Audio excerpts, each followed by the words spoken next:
नमस्कार, prime debate में आपका स्वागत है। लोकतंत्र को मजबूत बनाने और चुनावों में निष्पक्षता यानी फेयरनेस बरकरार रखने के लिए चुनाव आयोग पिछले कुछ सालों में समय समय पर कई सुधार करता रहा है।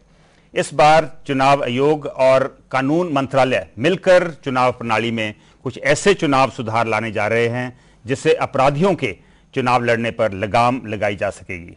इस मुद्दे पर कानून मंत्री वीरप्पा मोइली और मुख्य चुनाव आयुक्त डॉक्टर एसवाई कुरैशी ने देश भर में कॉन्फ्रेंसेस कर आम लोगों की राय भी ली है। मोइली का कहना है कि यह इलेक्टोरल रिफॉर्म्स बिल दिसंबर तक संसद में पेश किया जाएगा। इलेक्टोरल रिफॉर्म्स बिल कितना कारगर होगा, इस पर हम आज प्राइम डिबेट में चर्चा करेंगे।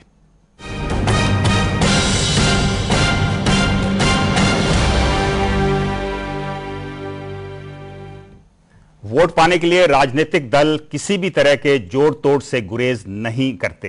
राजनीतिक दलों के भ्रष्ट कारनामों से चुनावों की निष्पक्षता पर सवाल खड़े हो जाते हैं। इन पर नकेल कसने के लिए कानून कमजोर नहीं है, लेकिन कानून का सख्ती से पालन नहीं किया जाता।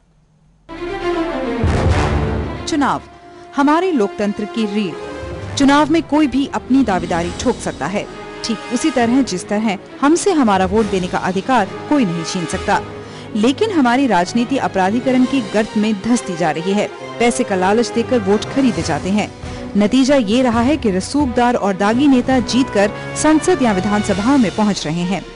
हमारी मौजूदा संसद में ही 153 सांसद ऐसे हैं जिनके खिलाफ कोई न कोई मुकदमा है।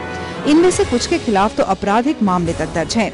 लेकिन कानूनी दावपेच में फंसे ये लोग फिर भी हमारे लिए कानून बनाने के लायक हैं। बात सही भी है, जब तक हमारा कानून किसी को दोषी करार नहीं देता तब तक वो बेकसूर है। शायद हमारे लोकतंत्र की यही कमजोरी रही है जिसका कुछ राजनेता फायदा उठा रहे हैं। इलेक्टोरल रिफॉर्म्स बिल यानी चुनाव सुधार बिल का मुख्य उद्देश्य अपराधियों को राजनीति में आने से रोकना है। इस बिल से राजनीति का अपराधीकरण, चुनाव से संबंधित विवादों का निपटारा और दल बदल कानून की समीक्षा की जा सकेगी। कानून मंत्री वीरप्पा मोइली और मुख्य चुनाव आयुक्त डॉक्टर एसवाई कुरैशी ने इस मामले पर आम लोगों की राय भी ली। इसके लिए देश भर में कई जगहों पर सेमिनार किए गए। दुनिया के सबसे बड़े प्रजातंत्र भारत में इस वक्त चुनावी व्यवस्था में सुधार समय की मांग है।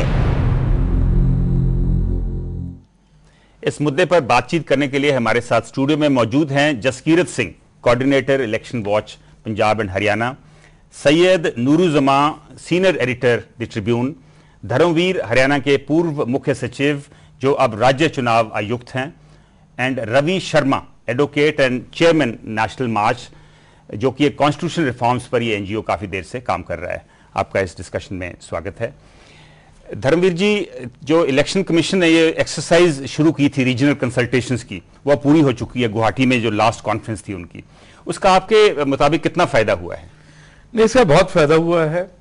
बहुत अरसे के बाद ऐसी एक्सरसाइज शुरू की गई है और इसमें काफ़ी लोगों ने पार्टिसिपेट भी किया है, डिफरेंट पॉलिटिकल पार्टीज़ ने। कुछ लोगों ने इस पर काफ़ी अपने विचार भी दिए हैं दोनों तरफ से कि किस टाइप के रिफॉर्म्स होने चाहिए और किस टाइप के रिफॉर्म जो प्रपोज किए जा रहे हैं उसमें कितने इफ़ेक्टिव होंगे। तो मैं ये समझता हूँ कि ये बहुत अच्छी एक्सरसाइज शुरू की गई है। कभी ना कभी तो इसे करना ही था, बेटर लेट देन नेवर। लेकिन जो चंडीगढ़ में जो फंक्शन हुआ था उसमें तो कंसल्टेशन कम थी, ऐसे लगा था पब्लिक रिलेशंस एक्सरसाइज ज्यादा, और दिल्ली वाले ये बताना चाहते कि हम क्या करने जा रहे हैं। ऐसी एक्सरसाइजेज अगर उस पर समय ना दिया जाए तो पीआर एक्सरसाइज बनकर रह जाती हैं। लेकिन उसमें ग्रुप डिस्कशन भी हुए थे और उसमें मैंने भी पार्टिसिपेट किया था, तो कुछ अच्छे मुद्दे सामने आए थे उभर कर। लेकिन इन पर पहले ही बहुत लंबी चर्चा हो चुकी है देश में और पॉलिटिकल पार्टीज के अपने विचार भी उन्होंने रखे हुए हैं। तो मैं समझता हूं कि issues are well crystallised and well known. Consultation इतनी स्ट्रक्चर्ड टाइप से नहीं हुई शायद अभी तक। Well, this is the first time when they form groups at the regional level and they sent their agenda in time, which was fairly I would say extensive and quite detailed. Also union law ministry और जो election commission है उन्होंने मिलकर ये जो conferences की हैं उसका शायद काफी फायदा। No, I think it was a very good step, a good strategy. There is some kind of meeting of mind between the law ministry and the election commission of India, at least to the principle of going for reforms. Some kind of meeting of mind. Jaskirat, आपका क्या ख्याल है, जो अभ्यास हुआ है उसका कोई फायदा होगा? सर एक अच्छी शुरुआत कह सकते हैं, पर ऐसी बातें बहुत देर से हो रही हैं कि मैं शायद पैदा भी नहीं हुआ था जब से हो रही हैं। तो इलेक्शन रिफॉर्म्स अब होने चाहिए, बातें तो बहुत हो गई, अब कुछ एक्शन ऑन द ग्राउंड। आपको लगता है कि दिसंबर तक, जैसे वीरप्पा मोइली कह रहे हैं, इसके ऊपर जो रिफॉर्म्स बिल है वो दिसंबर तक पार्लियामेंट में पेश हो सकेगा? सर हम चाहते हैं कि एक अच्छा स्ट्रॉन्ग बिल पेश हो, दिसंबर तक हो, मार्च तक हो। मतलब वी आर नॉट, ऐसा नहीं है कि हम मतलब एक महीना आगे पीछे नहीं करना देना चाहते, बट देन उसमें कुछ सब्सटेंशियल होना चाहिए। अब बहुत हो गया, अब सब्सटेंशियल कुछ होना चाहिए, सिर्फ वो भी बातों तक सीमित ना रह जाए। शर्मा जी, जो इसका अहम मुद्दा जो है इसमें वो यह है कि अपराधी जो है वो इलेक्शन ना लड़ सके। So are we moving towards this right direction? Criminal politics इसमें लेजिस्लेचर में ना आ पाए जी, ये इतना इंपॉर्टेंट है। जैसा कि महाभारत में एक सेइंग है कि आप अपनी पत्नी और प्रॉपर्टी के चुनने से पहले और प्रॉपर्टी को बनाने से पहले अपने राजा को चुनिए, क्योंकि लेजिस्लेटर में से ही हमारे कंट्री को रूल करने के लिए इलेक्ट होते हैं। तो इसलिए जो ये क्रिमिनल्स को इलेक्शन से डिबार करने का एक रिफॉर्म है, ये सबसे जरूरी है। क्योंकि अगर हम अपनी प्रॉपर्टी बना भी लेंगे, पत्नी अच्छी चुन भी लेंगे, अगर राजा हमारे क्रिमिनल होंगे या जो हमारे को रूल करते हैं या उस लेजिस्लेटर्स होंगे, तो दे आर नॉट सेफ। पर क्रिमिनल्स को इलेक्शन प्रोसेस से बाहर रखने के लिए जो कदम उठाए जा रहे हैं, जिस दिशा में हम जा रहे हैं, वो ठीक कदम है? कदम तो ठीक है, परंतु उनको इंप्लीमेंट करने के लिए विल पावर चाहिए, पॉलिटिकल पावर चाहिए, पॉलिटिकल विल चाहिए। वो नहीं है इस सिस्टम में, खासकर पार्लियामेंट्री सिस्टम में, जहां winnability is one of the major factor, main factor. एक फीलिंग है कि जो आपराधिक केस जो चल रहे हैं, हाँ जी, अगर वो 3 साल के बीच भीतर उसका फैसला हो जाए, तो शायद इससे ये प्रोसेस थोड़ा फास्ट हो जाएगा। ये होना चाहिए, ये तो बहुत पहले होना चाहिए था, क्योंकि it should be have been a part of system के 3 साल का मतलब it should have been decided experientially. अभी भी कुछ केसेस हैं, ऐसा नहीं हो सकता। जयपुर में हुआ है, चंडीगढ़ में हुआ है, बड़ा 1 साल के अंदर क्रिमिनल केस को डिसाइड किया है। सब कुछ हो सकता है, but they want to prolong it. Politicians and no, I think while there is no provision in law to decide cases in a time-bound manner, but the Supreme Court can even issue direction. It has been issuing directions. In fact, somebody should go to the Supreme Court of India with the PIL that all defection-related litigation, election petition, and the criminal cases against the ones who have been elected, at least against the ones who have been elected, should be decided in a time-bound manner. Criminal justice system में pick and choose कर सकते हैं? Why not?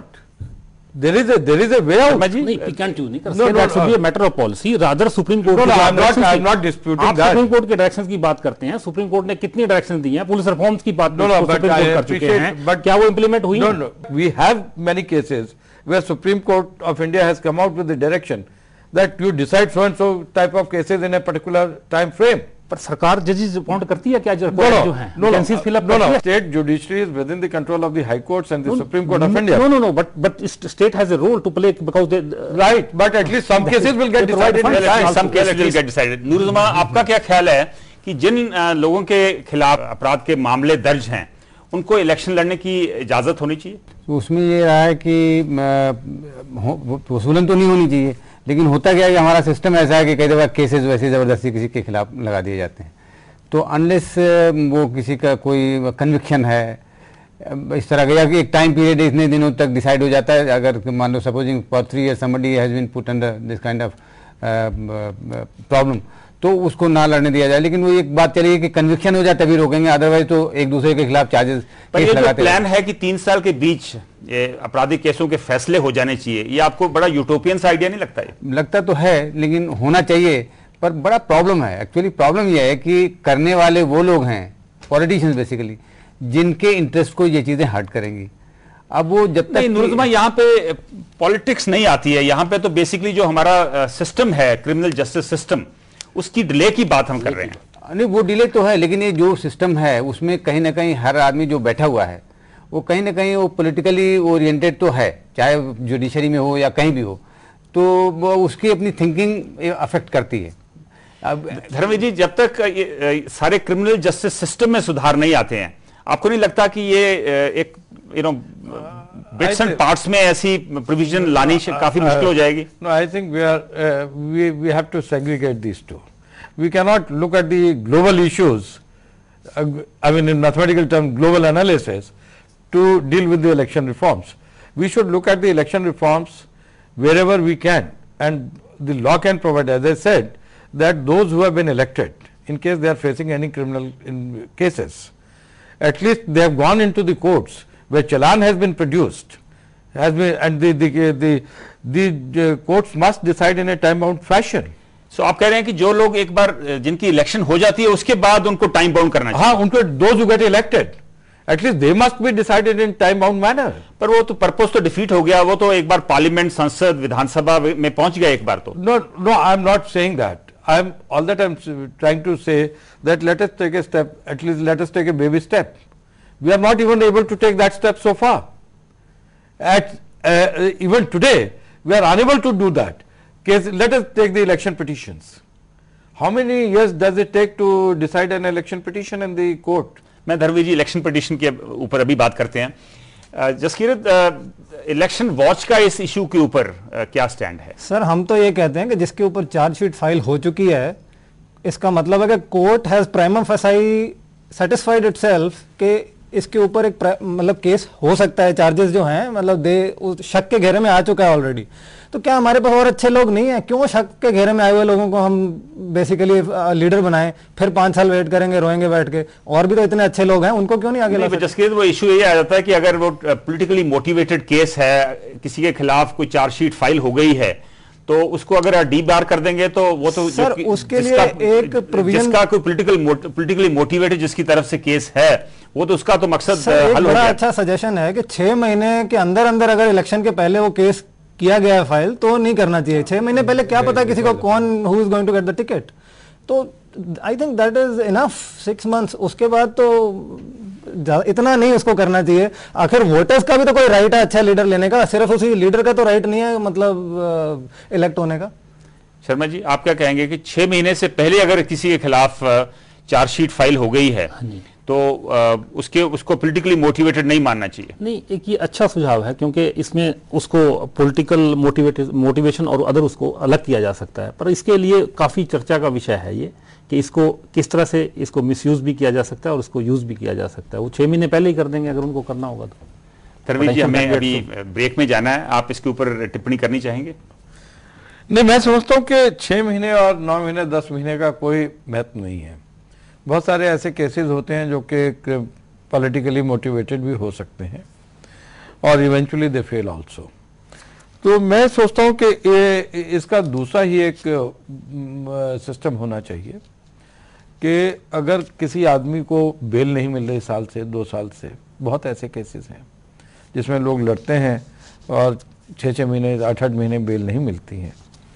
We should look at those cases more closely and we should go step by step in this direction.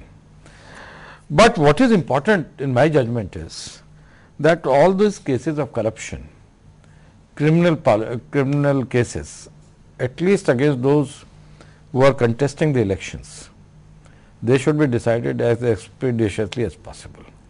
I think that would be a major breakthrough. Even if that gets accepted as the reform process, it will be a great milestone in our electoral process. जैसे आपने कहा कि कम से कम जो baby step है यहाँ से we should take a baby step. Right now we should take.